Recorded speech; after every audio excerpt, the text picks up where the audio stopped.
Bom dia a todos. Bom dia. É um prazer, uma honra estar novamente aqui em nosso conselho, para a gente tratar nessa manhã sobre certidões, documentação imobiliária. Como o colega colocou, a gente já esteve aqui em outras oportunidades, na Quarta Nobre, na própria Terça Ponto de Partida, e os vídeos estão lá no site do Cresce, na TV Cresce tem uns vídeos lá sobre as palestras que eu ministrei aqui, sobre venda e locação, tá bom? Nessa manhã a gente vai falar sobre certidões e documentação imobiliária. Quando a gente realiza uma venda, é providenciada as certidões. Sim ou não? Muito bem. Quem que providencia essas certidões? Corretor? O vendedor? O comprador? Melhor, né? Com certeza. Vamos ver. Vamos decidir para quem fica melhor providenciar. De qualquer forma, o importante é termos em mente que são necessárias as certidões, sim ou não? Sim. Sem dúvida. Por quê? A palavra mais dita aqui foi garantia, né? Então, vamos tentar uniformizar o nosso entendimento a respeito disso, a respeito das certidões, né? Que são necessárias, eu acredito que todos já concordaram. E daqui a pouco a gente vai verificar se isso é fato. E agora, o porquê nós providenciamos, e é o tipo de coisa que a gente deve se questionar constantemente. Por que fazemos tal coisa? Tá certo? Vira e mexe, eu encontro colegas que estão na profissão há mais de 10, 15 anos, a gente pergunta, mas por que você faz isso? E a pessoa fica meio... E fala, pô, imagina se fosse seu cliente perguntando por que você está fazendo isso. Né? Então, às vezes, você faz a coisa no automático. Né? Você acaba fazendo automático porque o colega faz, porque alguém ouviu falar, porque o mercado pratica dessa forma, e aí você acaba fazendo. A gente tem que entender que quando a gente fala de certidões, você já deve ter ouvido falar uma expressão de que o negócio é bom, firme e valioso. Já ouviram essa expressão? Né? Quando a gente trata de certidões, a gente precisa garantir às partes adquirentes do imóvel que não apenas um negócio é bom, firme e valioso, mas que não há nada que impeça aquela transação. Não há nenhum apontamento, nenhum óbice que possa trazer risco àquela transação, àquela aquisição que ele está fazendo, seja que caracterize fraude a credor ou fraude a terceiros, tá certo? Ou fraude à execução. Tá bom? Eu vou passar aqui uma série de slides, eu peço a gentileza que não tem necessidade de tirar foto, anotar, porque eu vou disponibilizar esse material na íntegra para vocês, ok? Ao término da palestra eu vou explicar e vou disponibilizar esse material aqui na íntegra para vocês, tá bom? Então, como eu estava dizendo, a gente providencia certidões para assegurar aos compradores, aos adquirentes, de que aquele negócio não está sendo realizado mediante fraude a credor ou fraude à execução. Para isso, a gente precisa entender o que é a fraude contra credores, ok? E ela está prevista no artigo 158 do Código Civil. Ela fala o seguinte: os negócios de transmissão gratuita de bens ou remissão de dívida, se os praticar o devedor já insolvente ou por eles reduzidos à insolvência, ainda quando ignore, poderão ser anulados pelos credores quirografários como lesivos de seu direito. Veja, nós estamos falando aqui de fraude a credor. A gente precisa entender quem é um credor. A partir do momento que você vai numa padaria, fala, seu Manuel, pendura aí que amanhã eu acerto e esqueci a carteira. O seu Manuel passa a ser o seu credor, sim ou não? Sim, você está devendo R$20 para ele, 5, 10, ele é seu credor. Então, quando a gente fala em credor, a gente está falando de qualquer pessoa que tenha o direito de nos cobrar. Ok? Pode ser um cartão de crédito, pode ser uma loja, pode ser um departamento, pode ser, tá certo? São os credores. Nesse caso, no artigo 158, ele fala da transmissão gratuita de bens. O que é a transmissão gratuita de bens? Doação. Tá certo? A doação. Então, vamos imaginar como isso funcionaria na prática. Imagina que eu estou com o nome todo sujo, estou devendo na praça, como é o usual falar, né? O pessoal está devendo na praça, está com o nome sujo, tem uma série de credores que, se eu for colocar o meu imóvel à venda, no momento que puxar minhas certidões, vai apontar tudo isso. Tá? E pode até chegar a impedir a venda, porque vai verificar que eu posso ficar em estado de insolvência. O que é um estado de insolvência? É quando a minha dívida é maior do que o meu patrimônio. Caracteriza a insolvência. Então, vamos fazer o seguinte, qual é o nome do colega? Roberto. Então, o que eu faço? Eu chego e falo, Roberto é meu amigo. Eu falo, Roberto, é o seguinte, estou com o nome todo sujo, estou com vários processos, eu vou fazer a doação do meu imóvel para você, ok? Você vai nas imobiliárias de São Paulo e coloca o imóvel à venda. Tá claro? No momento que o Roberto faz isso, ele vai lá na sua imobiliária, coloca o imóvel dele à venda, né? Que ele recebeu por doação. No momento de uma venda, vocês vão tirar certidões do Roberto. O nome dele está limpo. Ok? O que aconteceu aqui? Uma fraude a credores. Tá claro? Porque em conluio, nós dois combinamos, tá certo? Que eu doaria meu imóvel a ele justamente para fazer isso. Fala, olha, esses credores estão de olho no meu patrimônio. Se eu não pagá-los, eles vão vir em cima do meu imóvel. Então, eu dou ele para você, você coloca a venda, no momento da venda, você realiza a venda e me devolve o dinheiro. O que nós cometemos? Fraude. Fraude aos credores. Muito bem. Nesse caso, como que nós evitamos esse tipo de situação, como corretores atuantes no mercado? Sempre que você se deparar numa situação onde a pessoa que está vendendo o imóvel fez aquisição desse imóvel em prazo inferior a 2 anos, você vai tirar as certidões dos antecessores. Está claro isso? Ok? Tranquilo? Então, quando a pessoa chegou na sua imobiliária e falou, quero colocar meu imóvel à venda. Você está trabalhando imóvel, no momento que você pegou a matrícula, você viu, opa, ele recebeu esse imóvel por doação ou ele comprou esse imóvel há menos de 2 anos. Qual é a cautela que eu vou tomar? Eu vou tirar as certidões tanto dele quanto dos antecessores. Está claro? Muito bem. Aí você pergunta, Wagner, por que esse prazo de 2 anos? Está na legislação? A lei fala tirar certidões? Não, não tem na legislação. Ok? Mas é um lapso temporal praticado pelo mercado hoje. Imagina que se eu estou numa situação onde tem uma série de credores atrás do meu patrimônio e eu preciso me desfazer do meu imóvel antes que eles tomem.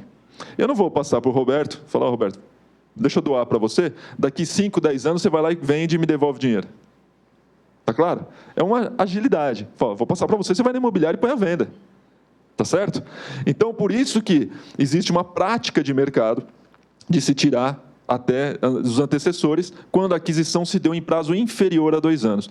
Wagner, poderia ser 3, 4, 5? Sim, pode ser até 10. Fica a seu critério, ok?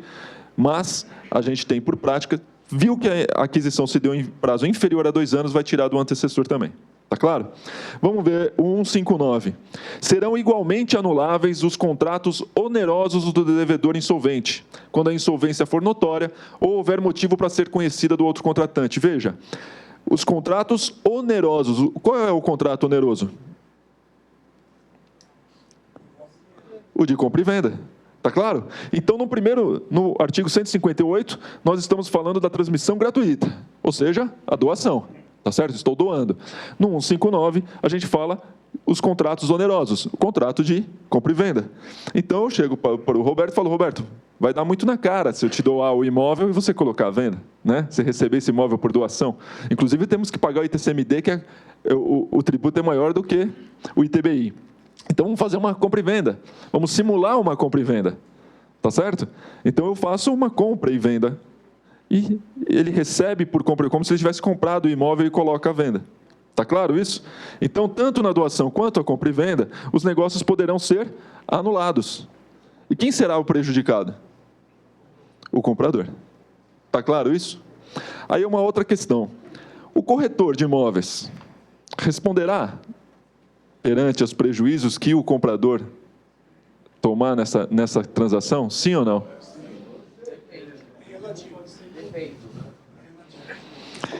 Tem algum colega, tem algum advogada aqui? 2, 3, certo. Tem uma palavra que o advogado adora, que é depende. Né? Eu costumo falar muito isso nos meus cursos. O advogado adora essa palavra, depende. E, de fato, depende. Né? Depende das cautelas que o corretor de imóveis tomou nesse momento. Mas eu tenho uma palestra sobre a responsabilidade civil e criminal do corretor de imóveis, onde, na metade da palestra, o pessoal, os corretores levantam, querem ir embora, fala que vai desistir da profissão. Não é por aí. Tá? Não é por aí. A gente só tem que alertar a forma correta de se fazer as coisas. Né? Desde que faça a coisa com cautela, fazendo a coisa tudo certinho, não tem problema nenhum. Mas a gente tem que estar ciente que pode, sim, de fato, respingar sobre a atuação do corretor, porque o corretor ele foi contratado para resguardar os interesses e os direitos do comprador. Sim ou não? Tá certo? Então, o corretor ele foi contratado, ele foi remunerado, né, recebeu os honorários por aquela intermediação, que visa o quê? A partir do momento que eu contrato o corretor, eu estou esperando, ele vai me assistir. Ele vai resguardar os meus interesses. Ele vai me preservar caso esse negócio não possa ser concluído. Então, se espera do corretor de imóveis uma atuação onde tenha toda essa responsabilidade, que envolve toda essa responsabilidade. E que, caso ele não encontre o conhecimento técnico suficiente nesse aspecto jurídico, que procure um outro profissional para auxiliá-lo. Está claro? O importante é que o cliente saia contente, satisfeito e seguro. Tá bom? Vamos lá. Então, ficou claro? 158 é no caso da doação, 159 no caso de compra e venda. De qualquer forma, o negócio pode ser anulado. Está claro? Então, vamos lá. 159, vamos só ver o restante. Serão igualmente anuláveis os contratos onerosos do devedor insolvente, quando a insolvência for notória. Veja, quando a insolvência for notória, ou houver motivo para ser conhecida do outro contratante. Vamos dar um exemplo aqui. Quem hoje aqui compraria um imóvel do Ike Batista? Ninguém? Por quê?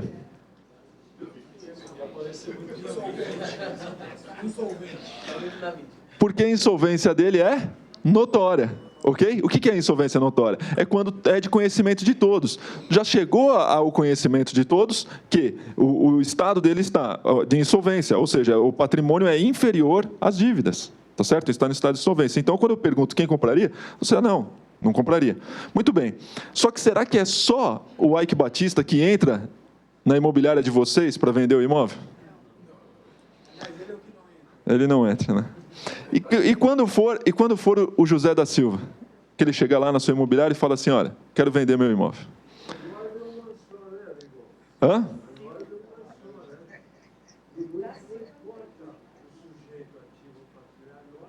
Sim, sem dúvida, a norma é uma só, por isso mesmo. Quando o José da Silva chega lá, será que a insolvência dele é notória? Será que passou nos jornais? Passou na televisão? Você não sabe. Tá certo? Você não sabe. Então, veja, aqui o 159 fala, quando a insolvência for notória. Notória está de conhecimento público, passou na mídia, todo mundo sabe. E aí é fácil de identificar. Eu falei aqui, você já fala, não, do Ike Batista eu não compraria, tal, nesse momento, tal, não sei o quê. Muito bem. Agora, veja, ou houver motivo para ser conhecida do outro contratante. Quando que há motivo para ser conhecida do outro contratante? Ou reformulo, quando não há motivo para ser conhecida do outro contratante. Veja, as certidões são públicas, ok? As certidões são públicas, então em nenhum momento eu vou poder alegar desconhecimento. Eu nunca vou poder alegar, porque ela está aí, está à disposição de qualquer um, está à disposição de todos. Então, quando houver motivo para ser conhecida, sempre há. A certidão é pública. Você nunca vai poder, não sabia, não tive acesso, não obtive a informação, não sabia que ele estava insolvente, não sabia que ele era devedor. Por quê? Porque a certidão é pública. Então, não tem escapatória, concorda? Porque aqui fala o seguinte, quando a insolvência for notória, ou seja, é notória, já passou na mídia e tal, ou houver motivo para ser, sempre há motivo para ser conhecida, porque as certidões são públicas. Pois não? Não sei se é pertinente nesse. Sim. Alô. Se ele tiver patrimônio, ok, está insolvente. Vamos supor que o Ike Batista tenha patrimônio que possa dispensar essa venda desse apartamento dele, desse imóvel. Vamos tratar disso mais para frente. O lastro patrimonial. Vou falar disso aí daqui a pouquinho. Tá? Aí já não está em mais estado de insolvência. Vamos deixar bem claro que o estado de insolvência é quando o patrimônio é inferior às dívidas. As dívidas são maiores do que o patrimônio. Mas daqui a pouco a gente vai tratar dessa forma que o colega está colocando, que de repente ele tem outros patrimônios, ele tem outros bens que poderiam suportar aquela dívida. Está claro? Vamos lá. Então aqui, eu só queria deixar claro essa questão que se faz necessária a apresentação das certidões e também que as certidões são públicas, né? Veja, continuando aqui, artigo 160. Se o adquirente dos bens do devedor insolvente ainda não tiver pago o preço, e esse for aproximadamente o corrente, desobrigar-se-á depositando em juízo com a citação dos interessados. Veja, vamos supor, vamos fazer uma simulação, um caso aqui, onde a gente está vendendo um imóvel de R$800 mil, ok? Estamos vendendo um apartamento de R$800 mil, e se identificou que o vendedor tem aproximadamente uns R$500 mil em dívida de um processo. Tem R$500 mil em dívida, ok? E o patrimônio e a venda do imóvel dele é R$800 mil. A gente pode concluir a venda, sim ou não? Sim. Vamos recorrer aqui aos colegas do direito. Depende. Muito bem. E por que que depende? Né? Por que que depende? Vamos imaginar que esse vendedor vire para você... Qual é o seu nome, colega, que está fazendo? Tarcísio. Vire para o Tarcísio, o vendedor fala, Tarcísio, é o seguinte, de fato, eu tenho um processo de R$500 mil. Inegável, ok? Só que esse processo está sob júdice. Significa o quê? Está em discussão no judiciário. Eu não fui vencido, eu não perdi o processo. Não fui condenado, não transitou em julgado, eu não estou devendo esses R$500 mil. Está se discutindo esses R$500 mil. Está claro? Muito bem, não perdi. E se eu ganhar o processo? Tá certo? Só que aí como é que fica o Tarcísio perante o cliente dele, comprador, diante dessa situação? O comprador vai fazer a pergunta justamente o inverso. Tudo bem, e se ele perder o processo? Né? Como é que fica? Então, como que a gente gera a segurança do negócio nesses casos? Né? Como é que a gente vai trazer a segurança para o negócio e para o comprador? Chama-se caucionar o juízo. Tá certo? O que é caucionar o juízo? É o que muita gente fala, né? Depositar em juízo, né? Caucionar o juízo. Caucionar o juízo é o seguinte, eu vou pegar desses 800 mil, eu vou pegar 500 e vou depositar nesse processo. Vou caucionar o juízo, ok? 500 mil eu vou pôr lá no processo. Se ele perder, tá pago. Se ele ganhar, ele levanta o dinheiro. Tá claro? Com isso, a gente continua a venda, conclui a transação, sem qualquer risco sobre aquele processo, recair no futuro, falar que você cometeu fraude a credor ou fraude à execução a respeito daquele processo que estava em andamento. Está claro, gente, como é que funciona? Então, dessa forma, você pega os 500 mil, cauciona lá no juízo e fala, tudo bem, se você perder, fala para o comprador, se ele perder, está pago. Você tomou o quê? As cautelas antes de concretizar o negócio. Tá certo? E assim você traz a segurança para o comprador. Veja, súmula 375 do Superior Tribunal de Justiça, do STJ. O reconhecimento da fraude à execução depende do registro da penhora do bem alienado ou da prova de má-fé do terceiro adquirente. Veja, teve uma época, em meados de 2012, mais ou menos, que se falava muito, e alguns colegas, inclusive, falavam o seguinte, não se faz mais necessária a apresentação das certidões. Tira a matrícula. Se na matrícula não tiver a penhora, não tiver arresto, não tiver nada desse tipo, pode fazer a venda. Não precisa de certidões. Ok?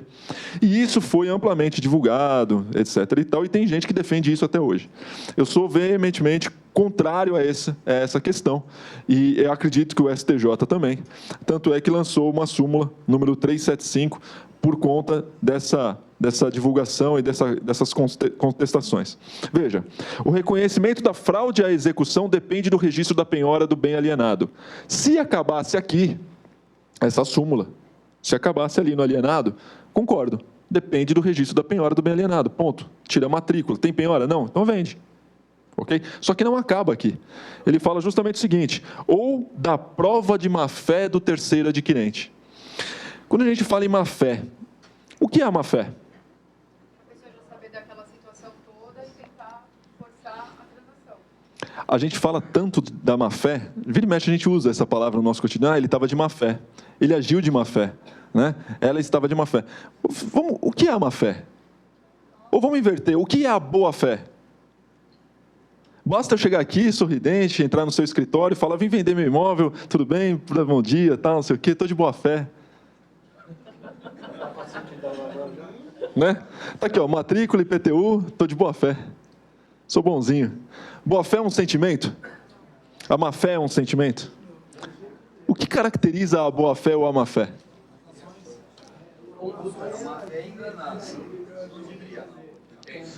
Vamos ver. Veja, quando a gente fala... vamos trazer um exemplo para o nosso dia a dia, que fica mais palpável, com o nosso cotidiano mais tranquilo. Acredito que a grande maioria de nós já comprou carro, ou comprou alguns carros durante a vida. E sempre antes de comprar um carro, vocês tomaram algumas cautelas, tá certo? Entra no site do Detran para ver se não tem multa, né? Verifica, passa o carro lá na supervisão para ver se a placa bate com... se o chassi bate com o documento, se o número do motor está certo, né? Se não tem dublê, né? Carro, né? Você não toma todas essas cautelas antes de comprar o carro? Sim ou não? Sim. Muito bem. Então, essas cautelas demonstram o quê? que você estava do quê? De boa fé no negócio, que você não queria prejudicar, não queria se prejudicar, nem prejudicar nenhum terceiro. Por isso você tomou todas essas cautelas. Isso caracteriza a boa fé. Se amanhã ou depois a polícia te parar e falar, olha, esse carro é roubado, você fala, espera um pouquinho. Eu estava de boa fé, olha aqui, ó, fiz todas as pesquisas necessárias, fui atrás das informações, etc. e tal. Demonstra o quê? A sua boa fé. Tá certo? Então, aqui, quando a gente fala essa questão de má fé e boa fé, trazendo para o nosso cotidiano, da compra e venda de imóveis, é justamente com isso, com essa questão de você tomou as cautelas antes da aquisição do imóvel? Você tomou as cautelas antes de fazer a intermediação? Você estava ou não de boa fé no negócio? Está claro? Muito bem. O exemplo que eu dei, onde eu fiz a doação ou a compra e venda para o colega, para o Roberto, do imóvel, será que ele tirou minhas certidões? Sim ou não? Não. Por que não? Porque não tem sentido. Está claro?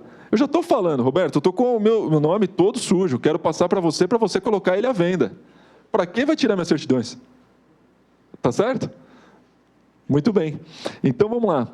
Então, ficou claro que essa questão da má-fé, ela está bem atrelada a essa questão das cautelas, ok? Das cautelas que você tomou. Porque é através das cautelas que você tomou que você demonstra que você estava de boa fé no negócio. Tá bom? Só um minutinho. Pois não. Terceiro adquirente, que seria o comprador. Comprador. Terceiro adquirente, no caso que fala lá embaixo, da sua. A prova de má-fé do terceiro adquirente, de quem adquiriu. Porque você tem o credor, o vendedor, né? E o que está adquirindo, que é o adquirente. Isso, tá bom? Vamos lá. Agora a gente vai no Código de Processo Civil, artigo 792 do Código de Processo Civil. A alienação ou oneração de bem é considerada fraude à execução. Veja, nós temos 5 incisos que falam a respeito da fraude à execução. Nós estávamos falando de fraude a credor. E aqui daqui a pouco a gente vai entender a diferença do credor e da execução, tá certo? Na fraude à execução, ela é caracterizada, é considerada fraude à execução quando, sobre o bem pender ação fundada em direito real ou com pretensão repersecutória, desde que a pendência do processo tenha sido averbada no respectivo registro público, ou seja, tem que estar registrado na matrícula, no primeiro caso. Segundo, quando tiver sido averbada no registro do bem, tem que estar averbado na matrícula. 3, quando tiver sido averbado no registro do bem. 4, se tivesse até o terceiro, o que nós tiraríamos? Matrícula, tá certo? Os 3 primeiros incisos fala, tem que estar averbado na matrícula, para caracterizar a fraude à execução. Veja, mas não acaba. Tem o inciso 4. Quando, ao tempo da alienação ou da oneração, tramitava contra o devedor ação capaz de reduzi-lo à insolvência. Tá claro? Veja, então, ao tempo da alienação, quando, no momento que você realizou a venda, você estava existia uma ação que poderia trazê-lo à insolvência. É o caso do exemplo que eu mencionei agora há pouco, tá certo? Então, você está fazendo a venda de um imóvel, tem um processo que ele não perdeu, mas tramitava contra ele aquele processo. Então, se eu não faço a garantia do juízo, eu estou correndo o risco de caracterizar fraude à execução lá na frente. Tá claro? E a diferença de execução e da fraude a credor? Na fraude a credor, você tem os credores, que, por exemplo, pode ser uma instituição bancária, pode ser o cartão de crédito, pode ser uma dívida nas lojas, nas Casas Bahia, na C&A, na Renner, qualquer dívida, ok? Você tem credores, certo? A partir do momento que esses credores executam essa dívida, passa a ser uma execução, tá certo? Eles falam, olha, ou senão um processo onde a pessoa perde o processo, né? Ela perdeu um processo judicial e ela já tem o direito a executar aquele título, tá certo? Ela já consegue executar aquela dívida. E já estamos falando de uma execução. Aí vem para o 792 do Código de Processo Civil. Porque aí, nesse caso, deixa de ser o credor, que você sabe, por exemplo, você tem uma conta de telefone lá não paga. Você tem um credor, que é a operadora do telefone, tá certo? Por enquanto é um crédito. A partir do momento que ela protesta, a partir do momento que ela ingressa com uma cobrança, a gente está falando de uma execução. Está clara a diferença? Ok? Agora, na prática, qual é a mudança, a diferença de uma para outra? Nenhuma, ok? Se você cometer fraude a credor ou fraude à execução, é fraude do mesmo jeito. Tá claro? O risco do comprador perder o imóvel é o mesmo. A Lei 13.097 de 2015. Os negócios jurídicos que tenham por fim constituir, transferir ou modificar direitos reais sobre imóveis são eficazes em relação aos atos jurídicos precedentes, nas hipóteses em que não tenham sido registradas ou averbadas na matrícula do imóvel as seguintes informações. E aí vem uma série de informações. Veja, parágrafo único. Não poderão ser opostas situações jurídicas não constantes da matrícula no registro de imóveis, inclusive para fins de evicção, ao terceiro de boa-fé. Veja, nós passamos pelo Código Civil, Código de Processo Civil, chegamos numa lei, Lei 13.097 de 2015, que é uma lei recente, tá? Que fala também a respeito do terceiro de boa-fé. E como nós vimos, o terceiro de boa-fé é aquele que toma as cautelas antes da aquisição do bem. Tá claro? Esse é o que você acaba caracterizando como o terceiro de boa-fé. Vamos falar um pouco, então, das certidões. Antes de falar um pouco das certidões, vamos falar um pouco da questão da insolvência que a gente estava tratando, né? E aí nós mencionamos até o Eike Batista, falamos alguns casos aí notórios de insolvência e demos um exemplo de onde você está vendendo um imóvel de 800 mil e você tem uma dívida de 500, ok? Vamos inverter a situação e responder a pergunta do colega do Tarcísio. Com relação a você está vendendo um imóvel de 800 mil e o vendedor tem uma dívida de 1.200.000. É possível concluir essa venda, sim ou não? Quer ver alguém me salvar? Muito bem.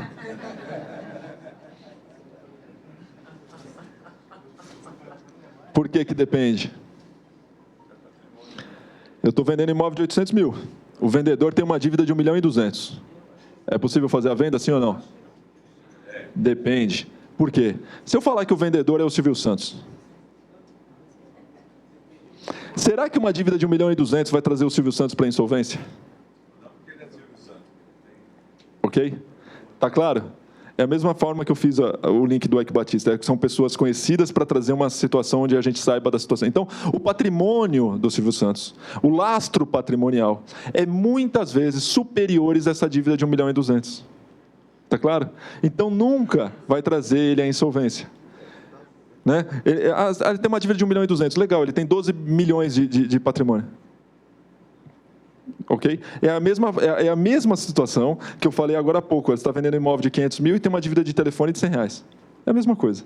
Está claro? Então, o que acontece nesses casos concretos? Como da mesma forma eu falei, será que é só o Silvio Santos que vai vender o imóvel? Não, né? Então, quando você está diante de uma situação dessa concreta, onde a dívida ela se equipara ao valor do imóvel que você está vendendo, ou até superior, ou, né, o que você precisa fazer? Você fala, pô, como é que eu vou fazer nesse caso? Você precisa demonstrar o lastro patrimonial, se ele tem outros bens que suportariam aquela dívida.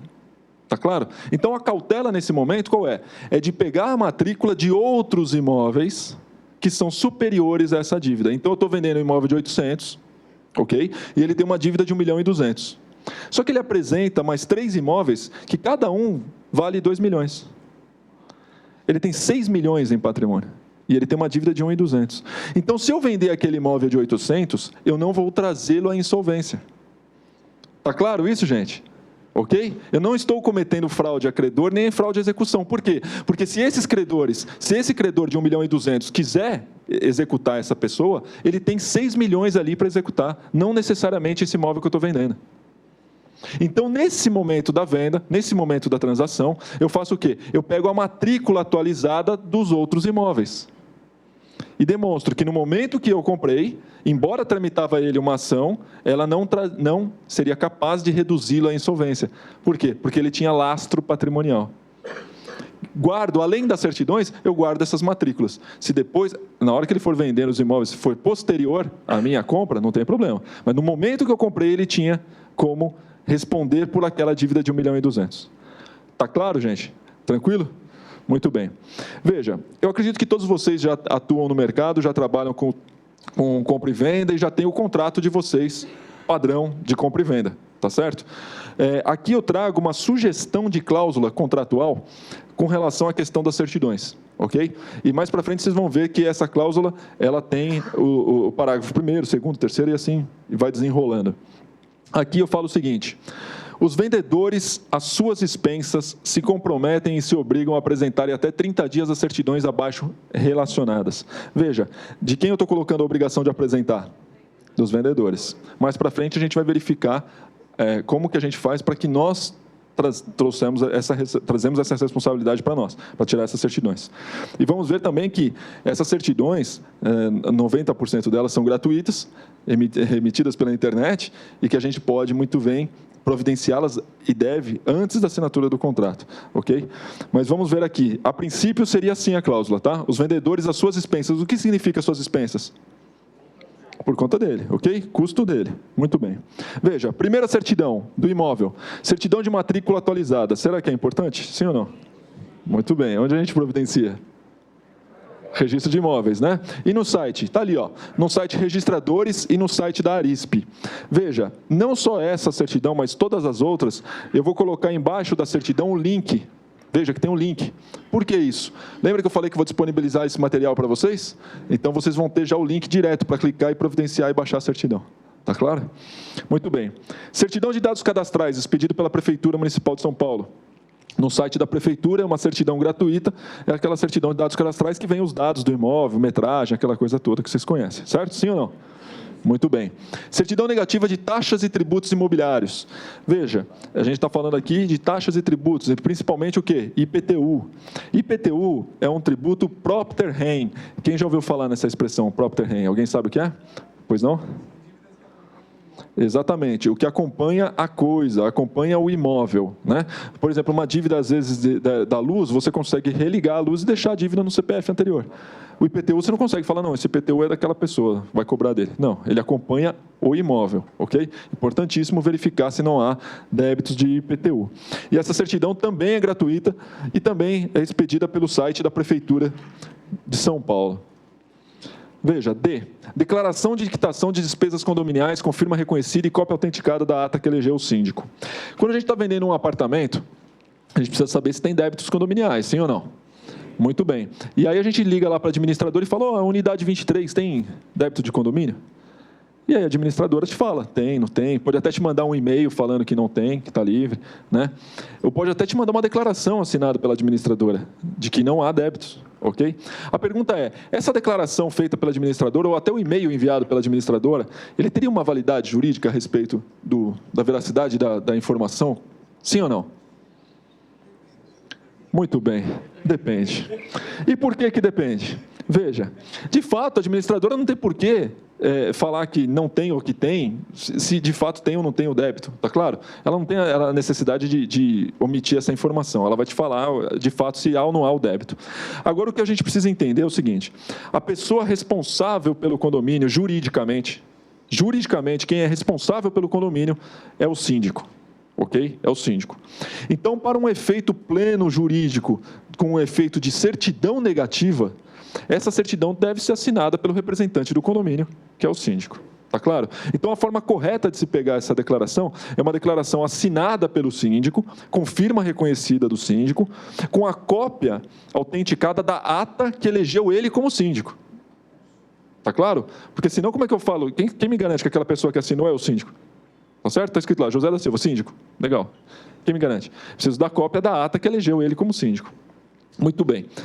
Quando a administradora emite uma declaração, uma certidão negativa, uma declaração que fala que aquela unidade não tem débitos, ela teria legitimidade para informar, sim, ela pode informar, mas para que tenha valor jurídico, ela teria que ter uma procuração do síndico para fazer isso.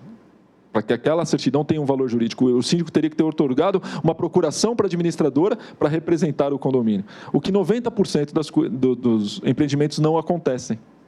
Está claro? Então, o síndico contrata a administradora, mas não concede uma procuração para ela. Está claro? Ele continua representando juridicamente o condomínio. Então, eu aconselho que sempre procure essa certidão com a assinatura do síndico e a cópia da ata que elegeu ele como síndico. Tranquilo? Muito bem. Veja, tudo que eu coloco como letra de A a D aqui no imóvel, A, B, C e D, são obrigatórias. São questões, são certidões que a gente não tem como fugir. Não tem como falar, eu vou fazer o contrato e não vou providenciar. Está claro? Agora, nós temos outras situações aqui, eu coloquei aqui mais 5 opções, onde, embora eu não coloque no contrato como obrigatória, eu tenho que ter ciência e clareza que se o cliente quiser, se o cliente solicitar, eu tenho que providenciar e informar para ele. Eu tenho que fornecer isso para ele. Tá? A gente não pode chegar para o cliente e falar, não, é um absurdo o que o senhor está pedindo. Não. Tudo tem um porquê, tá certo? Vejamos. Nos casos que envolvem imóveis em condomínio, registro da incorporação imobiliária. Alguém trabalha aqui com lançamento? Já foi solicitado o registro o RI da incorporação? Registro da incorporação? Sim? Vai até junto, né? Pois é. Convenção de condomínio. Estatuto ou regulamento interno do condomínio. Ata que determinou as vagas de garagem. Cópia do último exercício fiscal do condomínio. Veja, embora isso não tenha uma eficácia muito... Não é eficácia, né? Não tenha não são tão usuais a apresentação desses documentos para o adquirente. É importante que a gente tenha consciência e muitas vezes alerte até o adquirente que, caso ele queira alguma informação, a gente vai fornecer esses documentos. Por quê? Eu não estou comprando um imóvel, um apartamento. Eu quero saber se eu posso descer com o meu cachorro dentro do elevador. Se eu tenho que usar o elevador de serviço, se eu tenho que ir pela escada. Eu quero saber se eu posso tomar cerveja na piscina. Eu quero saber se as vagas de garagem são cobertas ou descobertas. Se o rodízio, eu tenho que trocar chave com o vizinho. Se tem sorteio das vagas. Se esse sorteio é anual, semestral, bianual. Sim ou não? São todas informações importantes e relevantes para que eu tome a decisão de comprar aquele imóvel ou não. Está claro?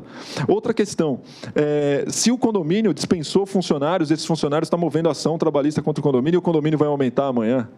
Ou vai ter um rateio para pagar esse débito? Sim ou não? Só que são informações que muitas vezes são ignoradas. Né?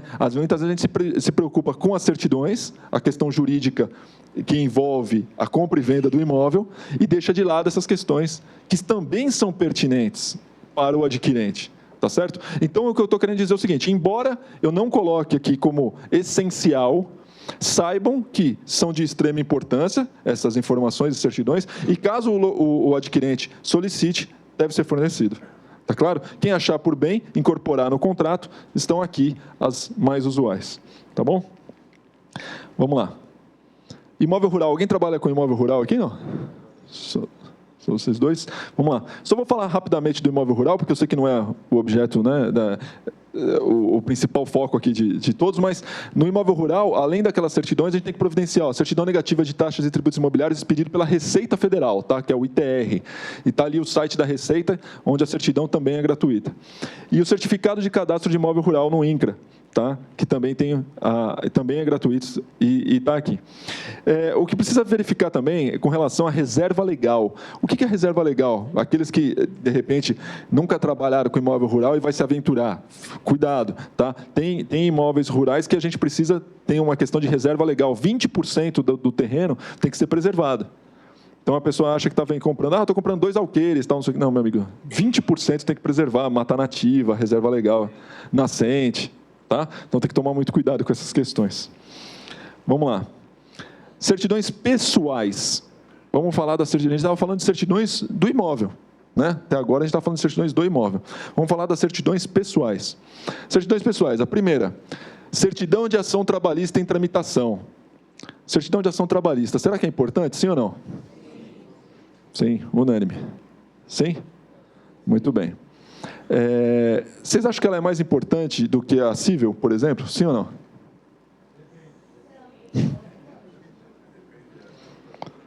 Do que protesto? A trabalhista é mais importante do que a de protesto? Sim ou não? Por quê? Hã? Qual que é o nome da senhora? Rosângela. Gente, vamos lá. Na verdade, não. Não tem um grau de importância diferente das outras. Tá claro? Todas elas são iguais. Tá bom? O que adianta eu ter uma certidão trabalhista limpa e estar devendo 10 milhões no protesto ou ter uma ação civil de dívida de 5 milhões? Tá claro? Então, por que a gente tem essa falsa impressão de que a certidão trabalhista, e quando a gente está falando com os clientes, muitas vezes o cliente fala, você vai tirar trabalhista, né? Não sei o quê. Existe essa falsa impressão de que ela é mais importante. Ela não é mais importante do que as demais. Todas elas estão no mesmo patamar, todas elas têm a mesma importância, tá claro? A diferença é o seguinte, é mais comum, é mais corriqueiro, a gente escuta falar mais, né? Fulano perdeu o imóvel porque tinha uma ação trabalhista. O negócio não deu certo porque tinha uma ação trabalhista, né? Houve a desconsideração da personalidade jurídica de uma empresa e tomou o imóvel da pessoa física. Não é isso? A gente não escuta falar, ele perdeu o imóvel porque tinha um protesto lá no cartório de protesto. Tá claro? Não é assim? Então, por isso a gente gera essa falsa impressão de que a certidão ela é um pouco mais importante, mas não é, ela tem o mesmo grau de importância, né? Não adianta você falar que você é um comprador de boa-fé se você tirou só a trabalhista e ignorou as outras. Então, veja, certidão de ação trabalhista em tramitação, TRT da 2ª região, que abrange São Paulo. Ok? A gente está falando aqui de que abrange São Paulo. É no TRT2, a certidão é gratuita, tá vendo? É muito fácil de se obter, tá ali o link, não tem desculpa para não se obter, inclusive antes da assinatura do contrato, tá certo? Muito bem. CNDT, certidão negativa de débitos trabalhista, é outra certidão trabalhista, são duas distintas. Uma é do Tribunal Regional do Trabalho e a outra é do Tribunal Superior do Trabalho. Ok? A gente está falando aqui de ações em tramitação e de ações já em segunda instância, tá claro? Ou já tramitadas. Então, a gente está na segunda, na letra B, CNDT, que também é gratuita, pelo site do Tribunal Superior do Trabalho. Certidões dos cartórios de protesto. Protesto, gente, é uma das poucas aí que vocês vão notar que tem custo, tá? Não é esse valor aqui, esse valor está desatualizado, não é 14, eu acho que já está em 19. Você tem duas formas, você pode pedir pela central de protestos, você pode pedir pelo protesto SP, tá vendo? Você pode fazer o pedido e fazer o pagamento, e você pode consultar, tem um site que chama Semprot. Semprot, você põe o CPF da pessoa e ele te traz se ele tem protesto em algum cartório. Não tem efeito nenhum jurídico. É simples consulta. Está claro isso? Semprot não serve como certidão. Tanto é que ele não te fala quem é que está protestando, qual é o valor, não fala nada. Ele fala, fulano tem protesto no 2º cartório. Ponto. Acabou. Ok? Então, caso você queira fazer uma consulta antes da assinatura do contrato, você entra no site do Semprot e faz essa consulta. Ok? Nem está aqui, mas eu vou inserir. Mas é só a título de consulta. Certidão mesmo é paga. Está claro? Certidão estadual, distribuição civil, família, sucessões, execuções fiscais, juizados especiais civis de São Paulo. É no Tribunal de Justiça. Essa certidão você cadastra o pedido, em até 24 horas você recebe a certidão no seu e-mail. Ok? Então, a certidão civil. Então, você cadastra no Tribunal de Justiça de São Paulo, faz o pedido da certidão e em 24 horas você recebe a certidão no seu e-mail. Também é gratuita. Essa certidão da Civil é muito boa, porque ela traz tudo, né? Ela traz quem é o autor da ação, qual é o motivo da ação, qual é o valor da causa, traz até o relativo andamento do processo, dependendo da ação, tá certo? Muito boa essa certidão. Certidão individualizada dos cartórios distribuidores criminais. Aí você fala, nossa, criminal para vender um imóvel? Será? Será que pode alguma questão criminal recair sobre a venda, a compra e venda de um imóvel? Sim ou não? Quem dá um exemplo? Muito bem. O próprio imóvel pode ser objeto de um crime. A gente não faz declaração no começo do ano aqui para o COAF, né? O próprio imóvel pode ser objeto de um crime. A gente não sabe se aquilo lá é objeto de um tráfico de drogas, de alguma coisa ilícita, tá certo? Se aquela aquisição se deu de forma ilícita, com fraude a credor, com fraude à execução. Está claro? Um outro exemplo, um acidente de carro, um acidente automobilístico que pode ter causado uma vítima fatal, que houve uma indenização, começou num processo criminal. Né? Começou num processo criminal que pode resultar numa indenização pecuniária, que pode também recair sobre o imóvel. E veja, a certidão é gratuita. Então, também não tem por que não tirar. E também no site do Tribunal de Justiça. No momento que você faz o cadastro do pedido da civil, já pede a criminal.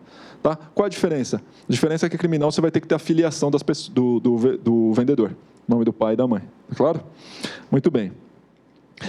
Certidão de distribuição de ações e execuções fiscais, execuções cíveis, fiscais, criminais dos juizados especial. Isso aqui é da Justiça Federal de São Paulo. Ok? Tem o link ali embaixo e também é gratuita. Veja. Todas, exceto o protesto, gratuito e com link aqui. Não há nenhuma desculpa para não se providenciar as certidões. Está claro? Muito bem. E dá segurança ao seu cliente. G. Certidão negativa de débitos relativos a tributos federais e dívida ativa da União. Também é gratuita no site da Receita. Alguém já tentou tirar essa certidão no site da Receita e não conseguiu? Deu problema? Falou, não saiu a certidão, alguma coisa assim? Não? O senhor já? Qual que é o seu nome? Alexandre. O que apareceu lá, Alexandre? Não é possível dar informação, ok? Qual é o problema dessa certidão da Receita, gente? Que é o seguinte, diferente da cível, que traz tudo a respeito da dívida, né? Traz quem é o autor, o valor da causa, etc. e tal. Essa certidão da Receita Federal, ela não traz nenhuma informação. Ela sai ou não sai.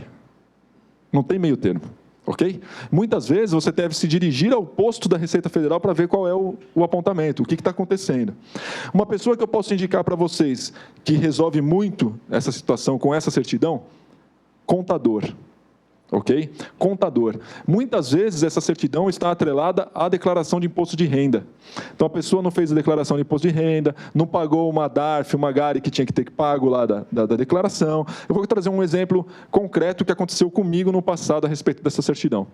Antigamente, você precisava se dirigir ao posto da Receita Federal. Quando aparecia algum apontamento, a certidão não sai, você tem que ir até a Receita. Então, eu mandava lá o motoboy ir até a Receita. E aí o motoboy chegou lá na Receita com o CPF e você tirava um extrato da dívida. Né? Tirava um extrato, você dava o CPF da pessoa e ele te dá, se trata disso, a dívida. Né? Muito bem. O motoboy chegou lá com o CPF e falou, quero o extrato. Aí o atendente olhou lá e falou assim, não vai sair a certidão mesmo, tem dívida. Ele falou, tudo bem, me dá o extrato. Aí ele falou, não, a dívida é 11 centavos. 11 centavos. Aí o motoboy enfiou a mão no bolso para pegar as moedinhas, para pagar os 11 centavos. O rapaz falou, não, deixa para lá. Deu baixa e entregou a certidão, inclusive. Ok? A pergunta que eu faço é, a dívida poderia ser de 11 milhões? Mas era de 11 centavos. Né? Então, aqui o que eu quero dizer para vocês com essa experiência é o seguinte, no momento que a certidão não sai, essa certidão ou qualquer outra, ou qualquer apontamento que apareça, primeiro procure identificar o que está ocasionando aquela restrição. Qual é o porquê daquele apontamento? Tenta buscar o esclarecimento a respeito daquilo. Procure entrar em contato com o vendedor e saber, olha, você está realmente devendo? O que é essa dívida? Você está sabendo? Você fez um parcelamento? Como é? Procure saber do que se trata, antes de falar para o comprador. Porque muitas vezes você apavora o comprador desnecessariamente. Imagina se você vira para o comprador e fala, saiu todas as certidões, menos a da Receita. O comprador vira para você e fala, pelo amor de Deus, ele tem dívida com a Receita? Não quero nem comprar esse imóvel, pelo amor de Deus, não quero saber mais. Não é? E era 11 centavos. Tá certo? Então, veja, procure conversar com o vendedor, peça para ele entrar em contato com o contador dele, verificar se ele tem como verificar essa questão, se a dívida é oriunda de alguma coisa pertinente ao imposto de renda, ou alguma, né? E o contador consegue verificar e resolver. Tá bom? Vamos lá. Cópia da cédula de identidade e do CPF. Alguém aqui tem mais de um RG? Senhor? O senhor também? Tem gente que está espantada.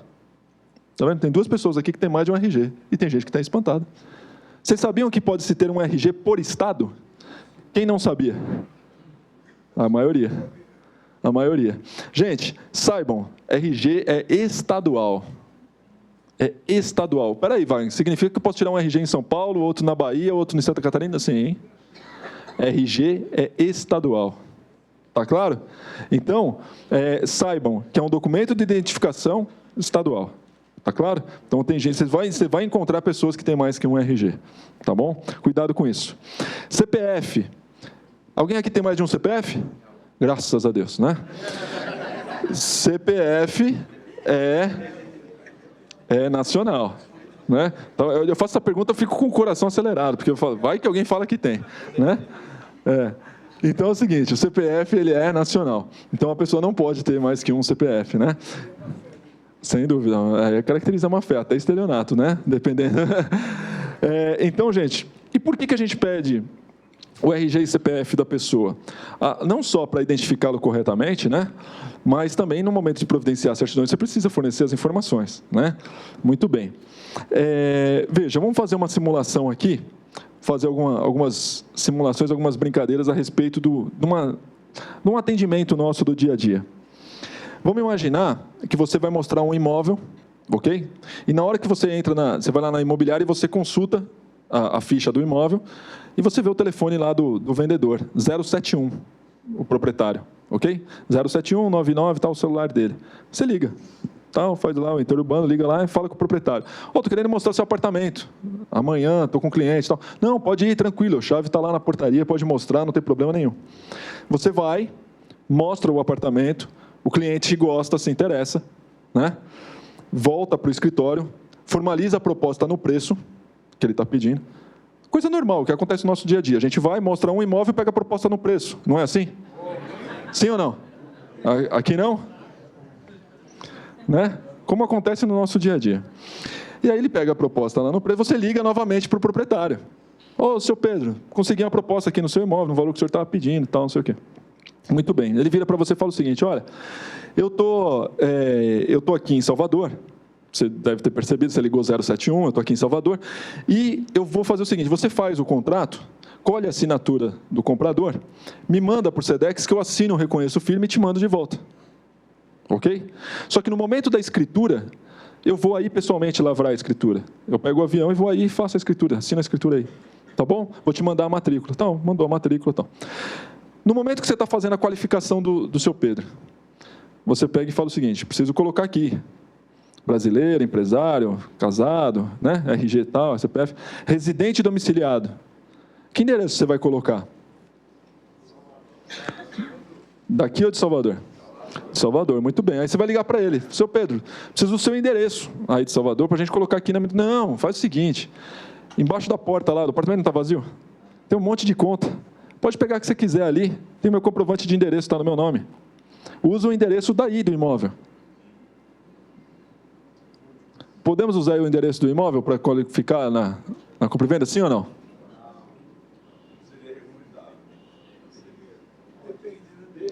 Vocês vão contrariar o proprietário?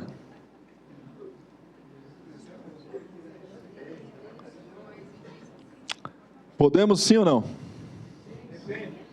Não, não tem depende não. Claro que não. Ok? Vamos contrariar o proprietário? Sem dúvida. Sem dúvida. Tá? E o feeling do corretor vale muito.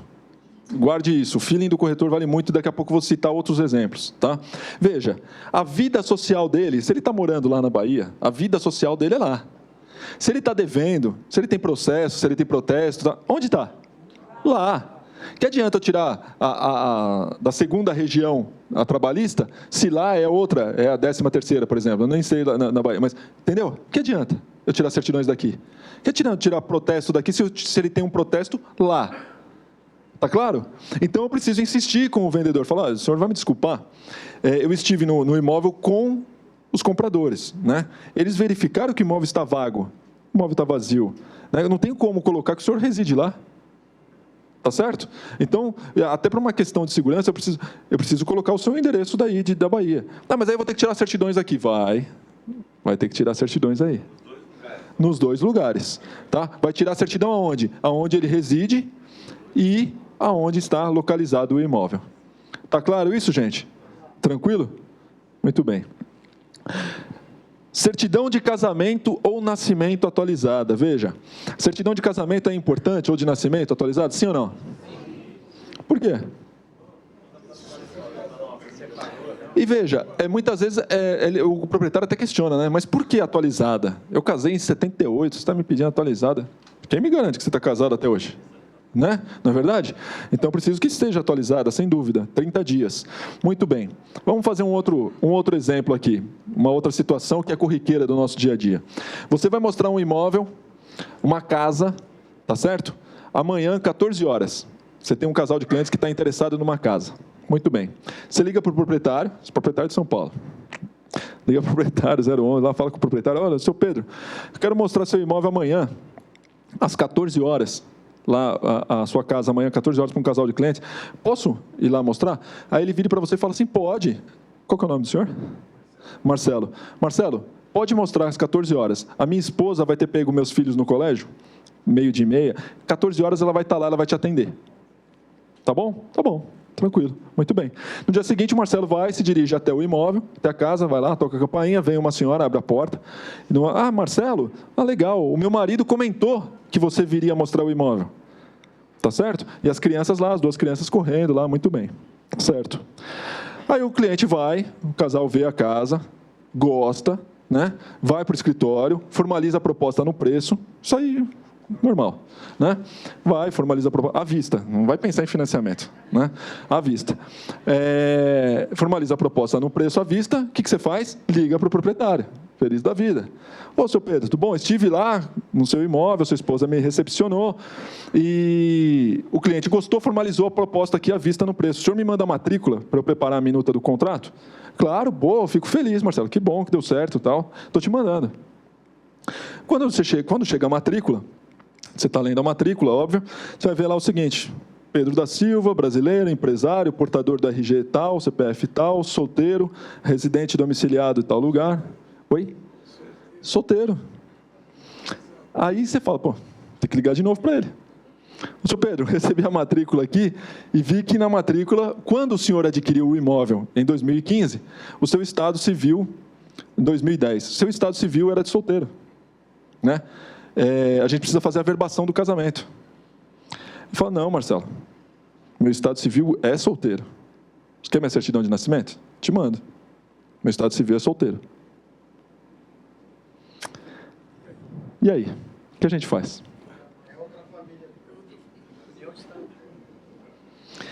Na hora de qualificar o seu Pedro, na minuta do contrato de compra e venda, como que a gente vai qualificar? Pedro da Silva, brasileiro, solteiro, empresário, portador da RG tal, CPF tal, sim ou não? Sim. Qual é o estado civil dele? Solteiro. Lembra que eu falei do feeling do corretor? Lembra? Feeling do corretor? Podemos negar o fato de que ele vive em união estável dentro daquele imóvel, sim ou não? Não, está claro. Inclusive, visto pelos compradores. Ela abriu o portão, meu marido falou que você viria. Minha esposa vai te aguardar amanhã às 14 horas. Foi ou não foi? Muito bem. Então, na hora de qualificar, vai lá, Pedro da Silva, brasileiro, solteiro, empresário, portador da RG tal, CPF tal, convivendo em união estável com Maria Joaquina Biriri Bororó. Está claro isso, gente? Sim ou não? Muito bem. Só?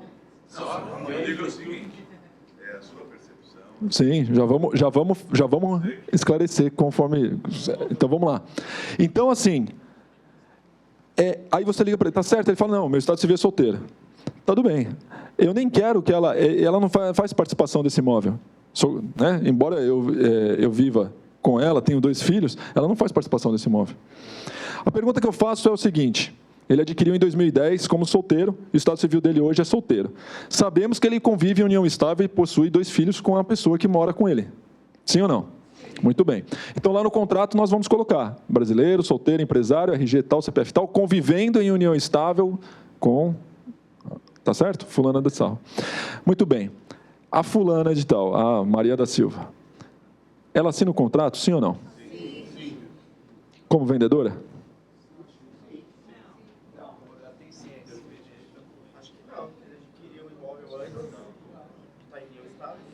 Vamos esclarecer?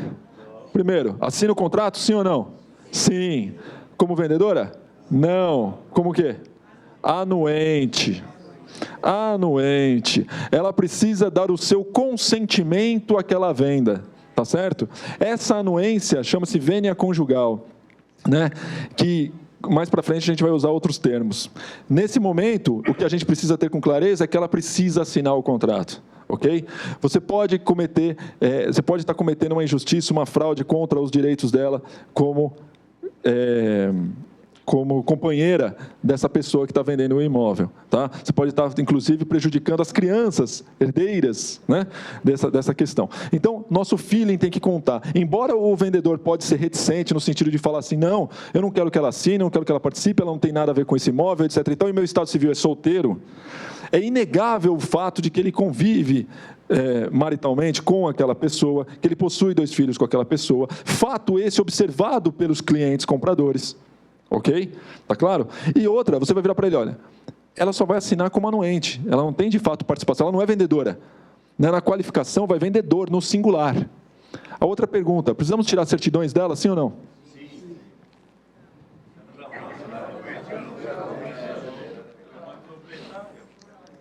Não. Ok? Não, não é vendedora. Ok? Vamos supor uma outra situação. Que você vire para ele e fala, pô, é verdade, Marcelo. Acabou essa situação, ok? Vamos para uma outra. É verdade, Marcelo, eu comprei em 2010 e me casei em 2015. Me casei em 2015. A gente precisa fazer o quê? Então, o senhor precisa me dar a certidão de casamento para a gente averbar no registro de imóveis, que o seu estado civil mudou. Era solteiro, agora é casada. Tá claro? E na qualificação, eu preciso colocar lá, casado. Nesse momento, ela vai assinar o contrato, sim ou não? Sim. Como anuente ou como vendedora? Vendedora. Só um minuto. Depende. Depende. E do que depende? Do regime de casamento. Tá vendo como vocês sabem? Vocês sabem. Só um minutinho. Vocês sabem. Tá vendo? Vai depender do regime de casamento. Então, se eles casaram sobre o regime da comunhão parcial de bens, que é o tradicional, mais comum, se você não falar nada, é o regime da comunhão parcial de bens. Já vou atender a senhora. Ela vai assinar como o quê? Vendedor ou anuente? Anuente. Tá claro? Então, ele adquiriu o imóvel em 2010, se casou em 2015, está vendendo em 2018, ele se casou sobre o regime da comunhão parcial de bens, então a esposa dele assina o contrato como anuente. Está claro? Como ela concede o quê? A vênia conjugal. Ok? Vênia conjugal. Agora, se vocês quiserem colocar uns termos um pouco mais elaborados no contrato, saibam que essa vênia conjugal, quando prestada pelo homem, pelo marido, chama-se outorga marital. Ok? Quando prestado pela mulher, pela esposa, chama-se outorga uxória. Uxória, outorga uxória. Veja, a mulher é mais chique até nisso. Né? Outorga uxória. Né? Mas, se você colocar lá anuente, está valendo. Né? Consentimento, tá certo. Né? Vênia conjugal, melhor ainda. Outorga, já está deixando chique o negócio. Tá bom? Tá claro? Tranquilo, pois não.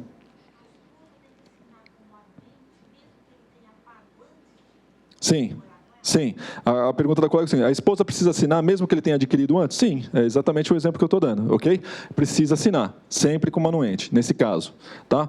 Vamos para um outro exemplo. Nesse mesmo caso, se ele tivesse casado sobre o regime da separação absoluta de bens, ela precisaria assinar, sim ou não? É uma sugestão, eu passei por isso. Uma sugestão.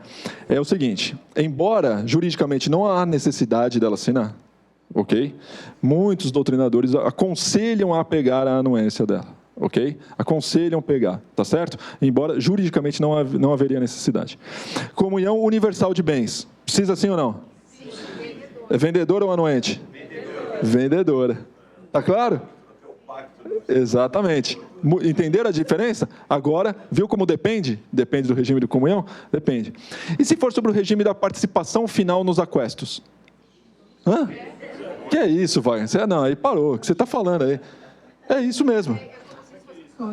Alguém já ouviu falar nisso? Não? Eu demorei também 17 anos para ver isso. Tá? E quando eu vi, eu falei, não é possível. Eu tenho na minha pasta, quem quiser ver no final, eu mostro na palestra, eu tenho uma certidão de casamento sobre o regime da participação final nos aquestos. Ok? Tem até uma matrícula de imóvel com esse regime. Quando eu vi, é tão raro, que eu tirei uma xerox, falei, vou levar para meus alunos nos cursos que eu ministro, porque é muito raro. Tá? É um tipo de regime de casamento, que é raro mesmo. Eles são praticamente sócios, tá? Durante o regime de casamento. Eles precisam prestar contas um para o outro, mas não precisa da vênia do outro. É um negócio interessante, tá? Mas é muito pouco usual, tá certo? Então, é importante a gente saber. União estável, se estão convivendo em união estável, assina como anuente, ok? Se é no regime da comunhão parcial de bens, assina como anuente. Comunhão universal, assina como vendedora. Muito bem. Veja, comprovante de residência. Por que eu peço comprovante de residência? Falei agora há pouco, né? A questão lá de Salvador, né? Para a gente saber onde a gente vai tirar certidões. né? Embora tenha a questão do feeling do corretor, se a pessoa está morando no imóvel, fica fácil. Se não está, é importantíssimo verificar essa questão do comprovante de residência. Certidão de consulta a órgão de proteção de crédito. Veja, muitas vezes, não só essa certidão de consulta a órgão de proteção de crédito, mas tem outros sites também que me dizem se a pessoa possui empresa, se o vendedor é empresário. Lembra que eu falei lá na qualificação? Pedro da Silva, brasileiro, empresário, solteiro, portador da RG e tal, não sei, muito bem. A gente sempre vai tirar certidões de quem? Pessoa física e jurídica. E aqui vale ressaltar uma importantíssima questão e fundamental questão nesse aspecto. Sempre que o vendedor tiver participação em qualquer empresa, há necessidade de se tirar certidões da empresa. Está claro isso? Não tem desculpa. Por que eu estou dizendo isso? Porque vira e mexe a gente se depara com situações onde o vendedor pega e fala, não, essa empresa está inativa há muitos anos. Eu nem emito nota fiscal. Essa empresa foi uma que eu abri com meu primo há 20 anos atrás, não sei nem porque está aberta, devia já estar fechada. As desculpas são inúmeras, tá certo? Não tem desculpa, tá claro? A pessoa tem participação em empresa, tem que tirar a certidão da empresa. Tem que tirar a certidão da empresa. Ah, mas por que, Wagner? Vamos traduzir. Vamos imaginar que eu tenho uma empresa. Qual que é o nome do senhor? Já falei. Edmundo. Eu e o Edmundo somos sócios. Temos uma empresa. WE Consultoria, ok? Está aqui a empresa. A empresa tem um processo. Tem alguns processos. E a empresa não paga esses processos. O que acontece? Existe um artifício na legislação, né, uma questão jurídica que pode, sobre essa empresa, acontecer um pedido de desconsideração da personalidade jurídica dessa empresa. Para quê? Para atingir o patrimônio dos sócios. Então, veja, a WE está devendo, tem processos trabalhistas, etc. e tal. Não paga. O que acontece? O advogado do credor pede a desconsideração da personalidade jurídica dessa empresa para atingir o patrimônio dos sócios. Do meu e do Edmundo. Está claro isso? Muito bem. Então, se eu estou participando de uma empresa, eu preciso tirar certidões dessa empresa. Porque se essa empresa tiver problema, pode recair sobre o meu patrimônio pessoal. Está claro? E acontece, e muito. Daqui a pouco a gente vai ver um exemplo. Vamos chegar lá. Então, nesse momento, eu tiro a certidão do vendedor, da esposa do vendedor e da empresa dele. Ah, mas ele tem participação em 3, 4 empresas. Ele tem participação numa empresa que ele é sócio do irmão e de mais 3 pessoas. Tira de todas as empresas. Todas as empresas que a pessoa fizer parte, tem que tirar. Está claro? Muito bem. Não importa o percentual. Tem 1% ou 100%, tem que tirar da empresa. Muito bem. Vamos lá. Essa empresa, eu e o Edmundo, né? Temos aqui, eu e ele somos sócios da WE. Quando eu for vender o meu imóvel, eu tiro as certidões minha, da minha esposa e da minha empresa. Muito bem. Preciso tirar dos sócios da empresa, sim ou não?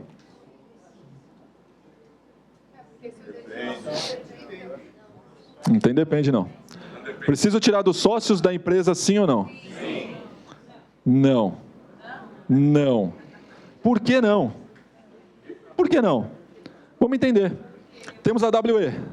A WE pode ter processo e os processos da WE recaírem sobre mim e sobre o meu sócio.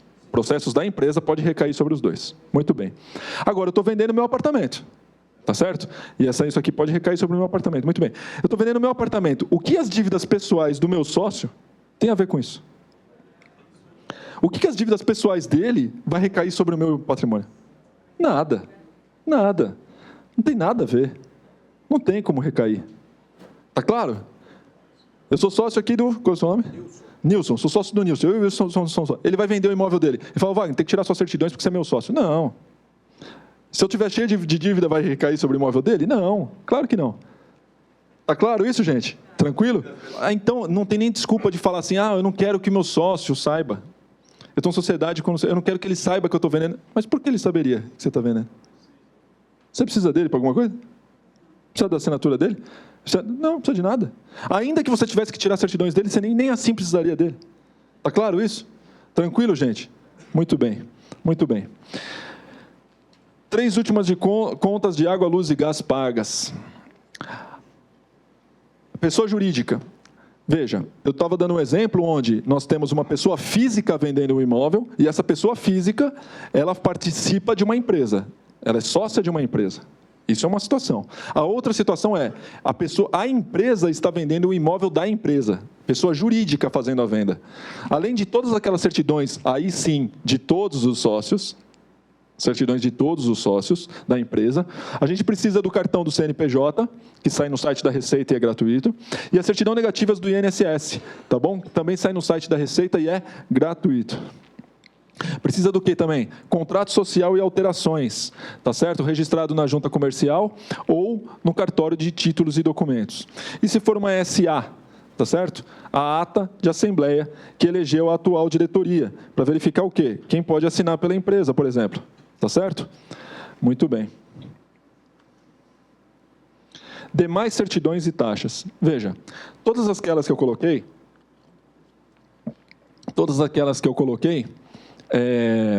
anteriormente, com as letrinhas, lembra que eu falei que tem caráter obrigatório? Em todos os casos a gente vai tirar essas certidões? Muito bem. Essas daqui, as próximas, a gente vai tirar em casos específicos, um caso pontual. Tá certo? Onde a gente entende, novamente vai entrar o feeling do corretor, a gente entende que existe a necessidade de se providenciar aquela certidão. Veja, certidão de interdição, de tutela e curatela. Quando que a gente vai providenciar? O que é uma certidão de interdição? Quando a pessoa está interditada. Né? Quando que a gente vai verificar se a pessoa é interdita? Quando que a gente vai verificar essa situação? Quando que isso é importante para nós? Em duas situações. Primeira situação, quando você desconfiar. Lembra do feeling do corretor? Ah, Wagner, que é isso? É isso mesmo. O cliente entra no seu escritório, todo doidão, fala, é o seguinte, ó, quanto está valendo meu imóvel aí, truta? Aí você fala, não, bom dia. Né? Você pega e fala, bom dia. Onde que é o seu imóvel? Não, é o prédio aqui do lado, aqui, ó, não sei o quê, quanto está valendo aí? Aí você fala, olha, senhor, aqui em torno de uns 500 mil. Põe por 350 aí, por favor. Vende rápido. Essa semana você vende? Vocês acham que não acontece? Acontece muito, né? Esse tipo de pessoa, você fala, pera um pouquinho, é melhor pesquisar se alguém interditou essa pessoa. Tá certo? A gente não sabe. Hoje a pessoa não está interditada, amanhã pode estar. A gente nunca sabe, tá certo? Muito bem. Esse é um caso onde a gente vai tirar a certidão de interdição, onde a gente tem o feeling de que ali pode ter alguma questão. Segunda questão, quando a pessoa for idosa. No caso de idoso, deve-se tirar a certidão de interdição. Agora eu faço uma ressalva aqui, que idoso não é o que a legislação fala que caracteriza idoso 65 anos, está claro? Por favor, né? A gente está falando de uma pessoa realmente idosa, né? Obviamente que eu não vou me comprometer aqui falando a idade de qual que você vai tirar a certidão. Né? Mas é o feeling, novamente, do corretor. Você se depara diante de uma pessoa que está vendendo um imóvel, onde você fala, essa pessoa realmente é muito idosa. Né? Vou tirar a certidão de interdição dela. Então, você tira para ver se a pessoa não está interdita. Está claro, gente? O momento que a gente vai tirar a certidão de interdição? Muito bem. Certidão de objeto e pé. Objeto e pé, pelo amor de Deus. Né? Então, é o objeto da ação em que pé ele está. Quando que a gente vai tirar? Quando a gente se deparar numa situação que tem um apontamento a respeito de algum processo. A gente vai querer saber mais a respeito do processo. Imóvel foreiro. Quem sabe o que é imóvel foreiro? Alguém sabe? Imóvel foreiro? Imóvel foreiro, gente, é aquele que a União pode chegar a qualquer momento na sua porta, bater lá e falar, por favor, o senhor desocupa a casa que eu vou botar um canhão aqui na sala para defender o território nacional. O quê? Não existe? Beira da praia, né? Fronteira, lotado de imóvel foreiro, ok? É isso mesmo, é para chocar, para que a gente entenda. Então é isso, imóvel foreiro é aquele que a União pode pegar para defender o território nacional. E tem uma certidão que é expedida pela Secretaria de Patrimônio da União, é gratuita essa certidão, ok? E fala se aquele imóvel é foreiro ou não. Tá claro? Principalmente a pessoa que trabalha em região de litoral e também essa questão de fronteiras. O triplex aí, ó. Fica esperto. Demais certidões. Olha lá. Certidão de antecedentes criminais. Lembra que a gente pediu a certidão de distribuição criminal? Tá? Veja, tem certidão de antecedentes criminais, atestado de antecedentes criminais, e veja, são em lugares diferentes. Um é na Polícia Federal, o outro é na Secretaria de Segurança Pública, tá certo? Ambas gratuitas, tá bom? Quando que vai providenciar? Feeling do corretor, tá bom? Vamos lá. Lembra que a gente estava falando da cláusula contratual? Lembra lá, ele fala assim, os vendedores, às suas expensas, se comprometem, se obrigam a apresentar em até 30 dias? Isso aqui é a continuação da cláusula. Parágrafo 1º. Caso os vendedores optem por utilizar-se dos serviços da intermediadora para providências e obtenção das certidões supra, arcarão esses com o custo prévio determinado de X por vendedor. Tá certo? Veja, então o que você faz? Você coloca como obrigação dele, e você coloca, num parágrafo 1º, que você pode providenciar na qualidade de corretor e intermediador aquelas certidões. Você já não tem o link aqui? Já não viu que 90% é gratuito? Se coloca à disposição para providenciar. Você está prestando um serviço? Sim. Você pode cobrar? Sim. Quanto? Está lá. Quanto vocês quiserem, se expõe ali. Ok? Você pode determinar um valor para a providência e obtenção dessas certidões. Parágrafo 2º. Caso necessite de certidões complementares ou esclarecedoras, os valores serão posteriormente acordados. Claro, de repente aparece um monte de apontamentos, você precisa tirar a certidão de objeto e pede tudo, e vai ter custo tudo isso. Tá certo? Você pede para o vendedor, estou exagerando agora, não poderia ter certidões falsas? Até poderia. A gente já vai entrar nisso daí, deixa se encerrar, a gente volta a falar disso daí. Vamos lá, parágrafo 3º. Caso a instituição financeira solicite algum formulário, certidão ou documento anteriormente não solicitado, deverão os vendedores apresentarem até 15 dias. É importantíssimo colocar essa cláusula no contrato, porque, veja, se você elenca só aquelas certidões, e o Banco do Brasil agora está pedindo certidão de habite-se. O banco pede um documento ou uma certidão que não está no contrato. Né? O vendedor vira e fala, não, eu vou providenciar aquilo que eu me comprometi, só o que está no contrato. Então, coloca esse parágrafo 3º sempre no contrato. Caso a instituição financeira peça, você vai providenciar em 15 dias. Tá? Caso a documentação acima relacionada ou a consulta da instituição financeira apresente notícia de qualquer fato, processo ou protesto envolvendo os vendedores, deverão ser fornecidos os esclarecimentos do seu objeto, andamento e liquidação em até 20 dias. Veja, por que isso? Porque se aparecer algum apontamento, ele tem que apresentar certidão esclarecedora. Né? Lembra que eu falei do exemplo? Estou vendendo imóvel de 800, tenho uma dívida de 1.200.000. Ah, mas eu tenho mais 6 milhões aqui em patrimônio. Legal. Pronto, resolveu. Né? Veja, parágrafo 5º. Caso o óbice constatado seja insanável, o que é o óbice? O apontamento, ok? Seja insanável, esse instrumento será rescindido de pleno direito, comprometendo os vendedores a devolver aos compradores, no prazo de 72 horas, verificados do fato impeditivo, todas as quantias recebidas. O que quer dizer isso? Não insista numa situação onde não há outra solução. Né? Não dá para fazer? Não dá. Ok? Então, você está vendendo 800, tem uma dívida de 1.200, e o único patrimônio dele é aquele 800, ele já está em estado de insolvência. Está claro? A dívida dele já é superior ao patrimônio. Acabou o assunto, não há como continuar o negócio. Né? Não insista. Esse decreto eu deixei aqui, para depois vocês verificarem. Eu não vou falar, porque a gente está estourando o meu tempo, mas vocês vão receber o material para aqueles que quiserem ver a respeito dessa questão que fala um pouco das certidões. Quero falar dessa apelação, porque é mais importante para nós. Veja, aqui, é uma fraude de execução, declarada em reclamação trabalhista. Veja, após desconsideração da personalidade jurídica da empresa demandada. Ok? Vamos lá embaixo. Compromissado comprador que dispensou expressamente a apresentação de certidões típicas da transação. Imprudência configurada. Ok? Vamos só entender um pouco desse caso, o caso concreto. Tá? Eu trouxe lá da jurisprudência. O que acontece? Vamos só entender. Quando ele comprou o imóvel, deixa eu até pegar aqui, ó. Gravame sobre o imóvel inexistente na época da alienação. Violação do dever de boa-fé por parte do vendedor não caracterizada. Veja, gravame sobre o imóvel. Matrícula limpa, ok? Não tinha nada na matrícula, penhora, resto, nada. Não tinha nada na matrícula. O vendedor era empresário. A empresa dele estava sofrendo ação. Perdeu. Recaiu sobre, olha lá, desconsideração da personalidade jurídica da empresa. Lembra que eu dei o exemplo? WE? Ok? Pegou o patrimônio da empresa. Quem perdeu o imóvel? O comprador. Sintetizando bem o processo. Aí o juiz falou, você não vai perder o imóvel. Prova que você estava de boa fé no negócio. O que aconteceu? Olha lá. Compromissado comprador que dispensou expressamente a apresentação das certidões típicas da transação. Ele dispensou as certidões. Não provou que estava de boa fé, perdeu o imóvel. Perdeu o imóvel. Está claro? Veja, o que eu quero chamar a atenção de vocês, algumas perguntas surgiram e outras vão surgir, daqui a pouco a gente vai abrir para as perguntas, mas o que eu acho interessante é o seguinte, eu passei aqui uma série de certidões, certidão, e no começo eu passei a legislação. E não vi nenhum ponto onde eu apresentei para vocês, e ninguém questionou, por que essas certidões?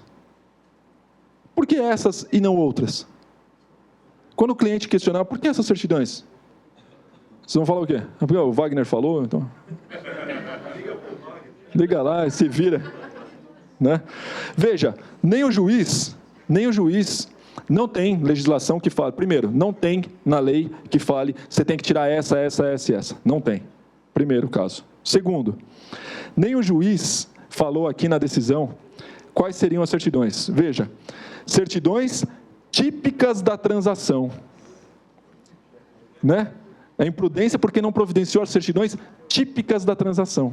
Então, já que não existe um rol taxativo na lei, fala, ó, você tem que providenciar essa, eu estou colocando essas para vocês como as principais, ok? Como os essenciais para que você demonstre que você estava de boa fé no negócio. Está claro? Muito bem. Veja, vocês devem ter recebido, vocês receberam aí o folheto, né? Quem não recebeu, depois pode pegar aqui. Aqui tem os meus contatos, Facebook, meu site, WhatsApp, tá? Pode me adicionar, pode se adicionar no WhatsApp, fazer pergunta, tá? Estou à disposição. Tem o meu site aqui. Como que vocês vão ter acesso a esse material aqui na íntegra? Basta entrar no meu site, wagnernogueira.com.br. No canto superior direito tem escrito lá, área do aluno. Área do aluno. Clica na área do aluno, se cadastra e faz o download. Você pode baixar esse material aqui na íntegra, com esses links para providenciar as certidões, ok? Tem outros materiais, tem o conteúdo das outras palestras que eu ministro, vídeo, tem uma série de coisas lá na área do aluno, tá bom? Tá à disposição de vocês lá. Eu ministro cursos e palestras, como vocês viram aí no folheto. Estou à disposição para prestar esse serviço na imobiliária de vocês, né, de repente, para um caso específico, ou para uma turma que pode ser formada, tá certo? Vocês podem formar uma turma e eu vou lá e ministro tanto o curso quanto a palestra. E eu estou à disposição também para auxiliá-los numa eventual necessidade de negociação. Né? Eu não me intrometo muito na parte comercial, a parte comercial fica com vocês, e eu posso auxiliá-los como gerente por um dia, tá certo? Como funcionaria. Eu confecciono o contrato, a minuta de contrato, de compra e venda, providencio as certidões, posso até fazer uma reunião com as partes, ok? E estou à disposição para auxiliá-los nesse trâmite de uma eventual venda que há uma necessidade aí de uma certa atenção. Tá? Os próximos cursos, eu tenho o curso agora... Não, esse curso de Jundiaí já foi semana retrasada, e agora vai ter um curso completo de locação imobiliária na Praia Grande, tá? Do dia 16, não, do dia 17 ao dia 20. São 4 dias na Praia Grande. Então, quem quiser visitar o Viana, aproveita e faz o curso. Estou brincando. Aproveita e faz o curso lá na Associação Comercial lá da Praia Grande, tá? Vou estar lá do dia 17 ao dia 20 de julho. Nós passamos aqui a manhã inteira, quase 1h30, só falando de certidões. Sim ou não? Sim. E não falamos tudo. Ok? Então, eu quero deixar o convite para vocês continuarem buscando informação, se atualizando. Nós ficamos aqui falando só de certidões. Certidões é um capítulo do contrato de compra e venda. Então, aqueles que quiserem se aprofundar na compra e venda como um todo, procure se aprimorar e conhecer os meus cursos. Né? Eu faço o curso de compra e venda de uma semana. É uma semana inteira só falando de compra e venda, mas a gente aborda tudo. O curso de locação é a mesma coisa. A gente passa lá 4, 5 dias só falando de locação, mas aborda tudo a respeito da locação, do princípio ao fim. Tá bom? Vamos lá. Aquele documento do juízo final direto, né? Ter boa fé só não basta, né? Você pode estar cuidando com o ancião, etc., e ser arrolado naquela condição lá. Nesse caso, o corretor pode ser indiciado nessa má informação durante o processo? Na má informação, não. Na má prestação do serviço. O corretor está prestando um serviço. Tá? O corretor responde, sem dúvida nenhuma, pela má prestação do serviço. Ok? Por imprudência negligência e imperícia, né? Então, o corretor ele tem que ter a consciência de que ele é técnico em transações imobiliárias, ele tem uma responsabilidade de orientar corretamente as partes e de assegurar juridicamente as partes. Então, se por uma dessas falhas, negligência, imprudência, imperícia, isso já está previsto até no Código Civil, e causar prejuízo, você tem que reparar o prejuízo. Ok? Então, sem dúvida nenhuma, o corretor vai responder. E a boa-fé do corretor se demonstra através disso, da boa prestação do serviço e das cautelas para o negócio.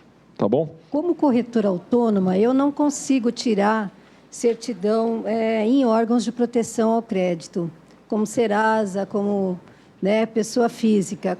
Como que pode trabalhar assim? O senhor sabe tem alguma outra solução? Teria que buscar essas empresas que prestam esse serviço, Serasa, Boa Vista, tem algumas, né, Positivo, e eu acredito que eles estão disponibilizando para corretor pessoa física, sim, tá? Dependendo do cadastro que você fizer, eles estão disponibilizando a consulta, tá? Até os Correios, você for se dirigir ao correio com o CPF da pessoa, você consegue tirar uma certidão, consegue consultar a certidão do Serasa. Veja, ela não é essencial, fundamental, né? Porque o que eu dei de exemplo com essa consulta, onde ela é mais fundamental na locação, sem dúvida, ok? Mas na compra e venda, a importância que me traz aquela certidão é se a pessoa tem participação em empresa. Então, às vezes, está escrito lá na matrícula, engenheiro. Aí você vai tratar a proposta, você chega lá, tem as iniciais da pessoa num prédio de engenharia, tal, não sei. Está na cara que ele é o empresário, dono daquela empresa de engenharia, tem um monte de funcionários, mas lá na matrícula está engenheiro. Tá certo? Então, como identificar? Lembra que eu falei, o feeling do corretor conta muito. Então, identificou que ele é empresário, tira as certidões da empresa. E tem um site que qual sócio, sou sócio, alguma coisa assim, acho que alguém deve saber, que dá para você pesquisar. Consulta sócio. Você joga o CPF da pessoa, se ela tem participação ou não em alguma empresa. Só o nome, né? Consulta sócio. Tá? Essa é fundamental para fazer essa pesquisa. Pois não? É o seguinte, quando nós recebemos comissão, nós é que devemos tirar as certidões, que eu já escutei isso por parte do vendedor. Eu estou lhe pagando comissão, a senhora tem que tirar as certidões, e aí? Veja, no curso de compra e venda tem um capítulo específico a respeito dos nossos honorários e trato especificamente a respeito disso. Mas já posso lhe adiantar que não tem nada a ver uma coisa com a outra, ok? Os honorários são pagos pela intermediação, pela aproximação das partes, pela confecção do contrato, pela intermediação como um todo. Ok? Apesar que nós vimos que 90% das certidões são gratuitas. Né? Não custa também, dependendo do caso, fazer uma gentileza para o seu cliente providenciar tudo. Né? E você altera lá a cláusula. Tá certo? Então, eu coloquei uma cláusula que aqui é tudo cláusula sugestiva. Então, de repente, você fala, vou cobrar do cliente, ou não vou cobrar do cliente, vou apresentar. O importante é providenciar. Tá certo? E embora o cliente apresente, como o próprio colega falou, a gente não tem capacidade técnica para avaliar se aquilo é verdadeiro ou se é verídico, aquela certidão, né? Se ela é falsa, de repente. Então, você providencia também, é gratuita. Não custa nada, tá certo? Você se assegura. Uma coisa importante também ressaltar é no momento que você entrega as certidões para o cliente, fazer um protocolo para se resguardar como corretor, né? De que você entregou as certidões em perfeita ordem jurídica e que você aconselhou as partes a guardarem pelo menos 5 anos. Ok? Pois não. Oi, com crescer, a nossa cidade cresce, né, de forma aí muito grande, com relação à desapropriação, né? Como eu consigo saber se aquele imóvel está numa mira de uma desapropriação, coisas do site da prefeitura.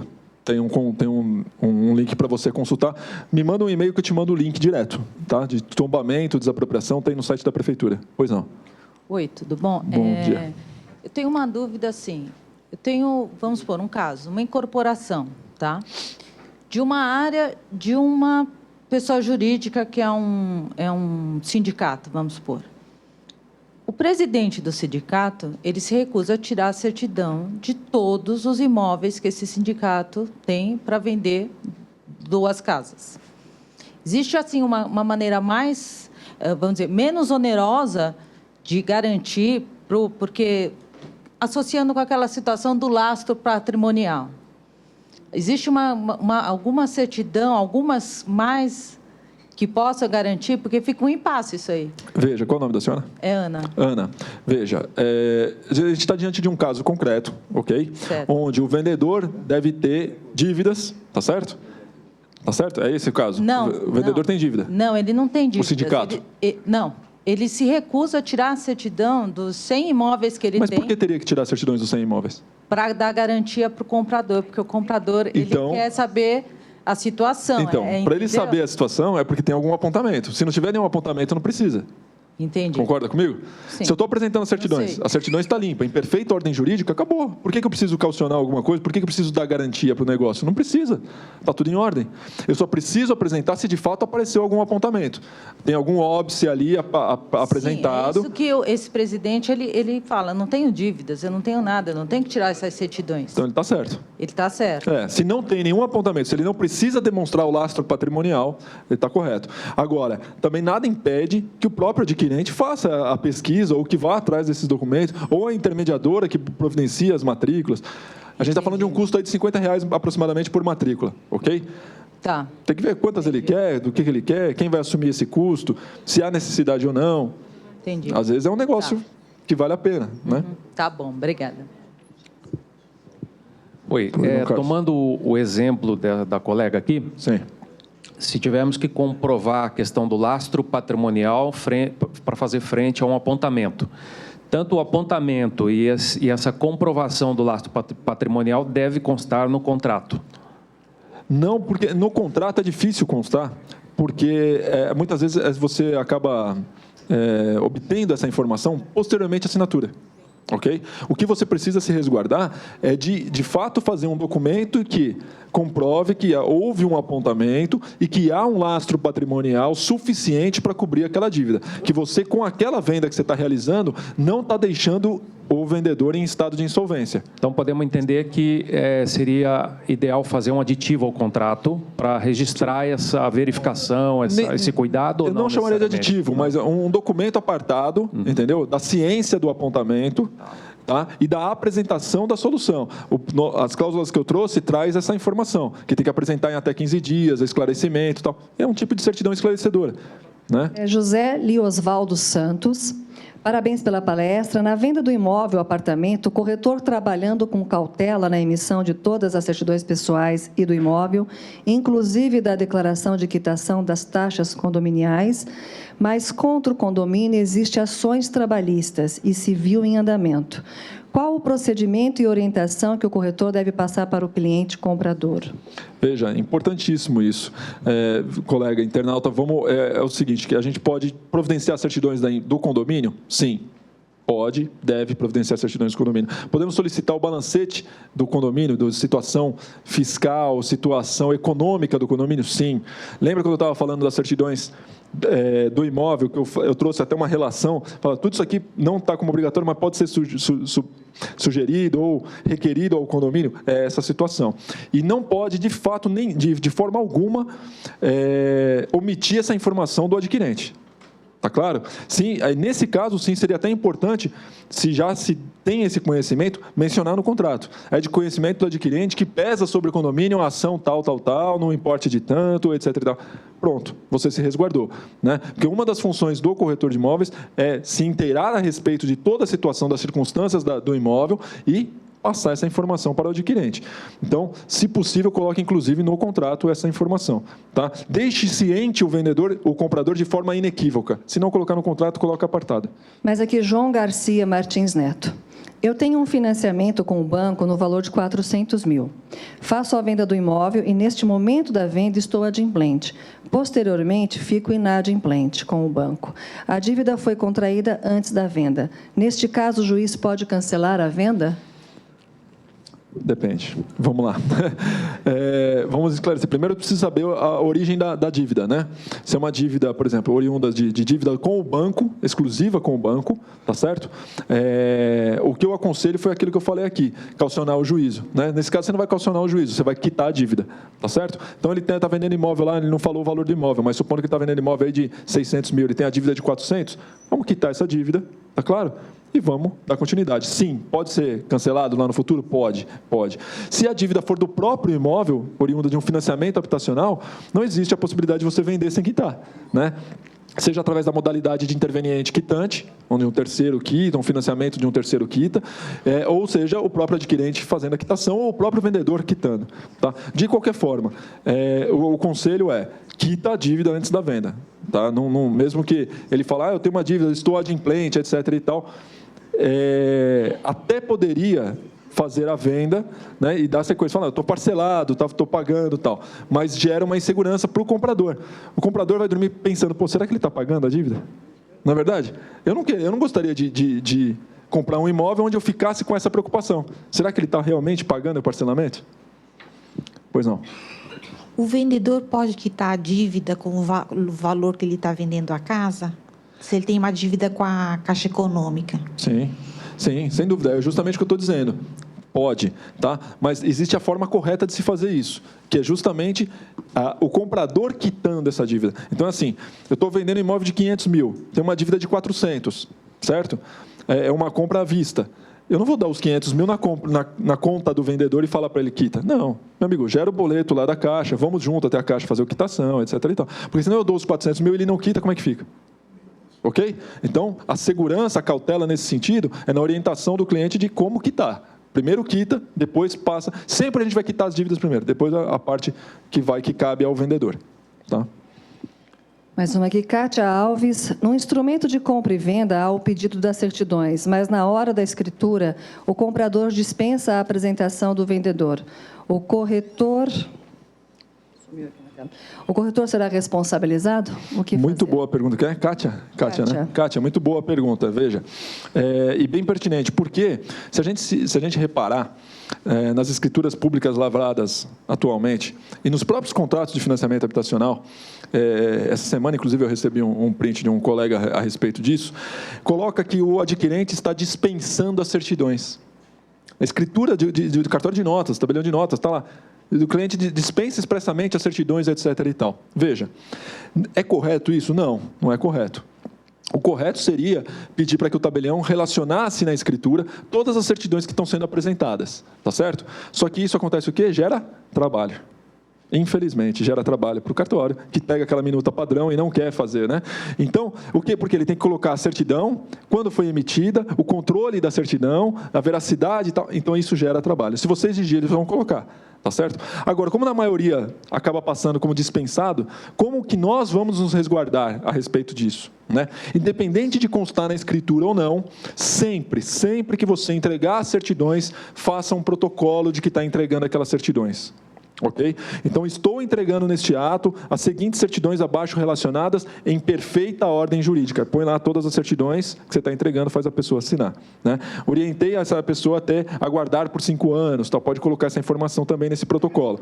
O importante também é colocar que foi entregue em perfeita ordem jurídica, ou que senão que consta um apontamento ou outro, tá certo? Porque se você simplesmente falar que entregou as certidões, fala, entreguei as certidões, cheio de processo. Que adianta? Entregar certidões se a pessoa estava cheia de processo. Então, que entregou em perfeita ordem jurídica, ou que constou aquele apontamento, mas tem a certidão esclarecedora, tá claro? Sempre fazendo protocolo. É assim que a corretora vai se resguardar, Kátia. E eu vou permanecer aqui para sanar as dúvidas de quem tiver, tá bom? Estou à disposição. Muito obrigado, viu? Bom dia.